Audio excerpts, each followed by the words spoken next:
Just imagine, ఒక రాజ్యసభలో అందరి ముందు ఒక స్త్రీ ఆమె బట్టలు ఆమె ఒక్కొక్కటిగా విప్పేసి పూర్తిగా నగ్నంగా మారితే, కానీ ఆమె అలా చేయాల్సిన అవసరం అసలు ఏం వచ్చింది? లేదా పరిస్థితి వల్ల అలా చేయాల్సి వచ్చిందా? లేదా ఇదేమన్నా ఆ రాజు పట్ల తిరుగుబాట? ఇదంతా ఒక సినిమా కథలాగా, కట్టుకథలాగా అనిపిస్తుందా?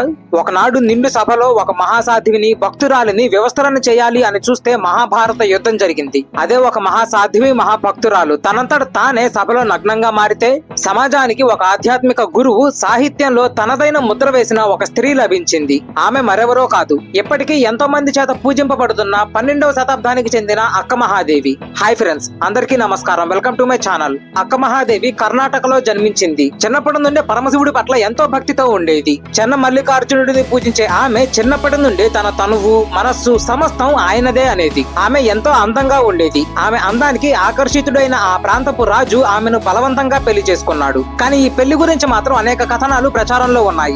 నాకు ఖచ్చితమైన స్టోరీ అయితే తెలియలేదు, కానీ మీలో ఎవరికన్నా తెలిసినట్టు అయితే కమెంట్స్ లో చెప్పండి. కానీ రాజు మాత్రం ఆమెను బలవంతంగానే పెళ్లి చేసుకుంటాడు. ఒక కథనం ప్రకారం కొన్ని షరతుల మీద రాజుని ఆమె పెళ్లి చేసుకోవడానికి అంగీకరిస్తుంది. ఒకవేళ రాజు గనక వాటిని ఉల్లంఘిస్తే రాజుని వదిలేసి వెళ్లిపోతాను అని కూడా ఆమె పెళ్లికి ముందే చెబుతుంది. కానీ ఒక రోజు రాజు వాటిని ఉల్లంఘిస్తాడు. దానితో ఆమె సమస్తం వదిలేసి దిగంబరంగా వెళ్లిపోతుంది. ఇంకొక కథనం ప్రకారం తాను అప్పటికే పరమశివుడిని మానసికంగా పెళ్లాడాను అని చెప్పినా వినకుండా రాజు బలవంతంగా ఆమెను పెళ్లి చేసుకుంటాడు. ఆ తరువాత ఒకసారి ఆమెని, ఆమె భక్తిని ఆయన అవమానించి బట్టలు, నగలు మొత్తం కూడా నేనే ఇచ్చాను అని ఇలా రకరకాలుగా నిందిస్తాడు. దానికి ఆమె రాజసభలో అందరి ముందు మొత్తం వదిలేసి నగ్నంగా మారి రాజును వదిలి వెళ్లిపోతుంది. ఆ తరువాత ఆమె ఇంకా అలానే ఉండిపోయింది. ఆమె జుట్టుతోనే శరీరాన్ని కప్పుకునేది. తరువాత ఆమె అనుభవ మండపంలో చేరింది. ఆమె ఆధ్యాత్మిక స్థాయిని ఆధారంగా చేసుకుని కొంతమంది సాధువులు, గురువులు ఆమెకు అక్క అనే బిరుదు ఇచ్చారు. 400కు పైగా వచన కవిత్వాలు ఆమె రచించింది. ఆఖరి దశలలో ఆమె శ్రీశైలం చేరుకుని అక్కడి గుహలలో తపస్సు చేసి శివైక్యం చెందింది.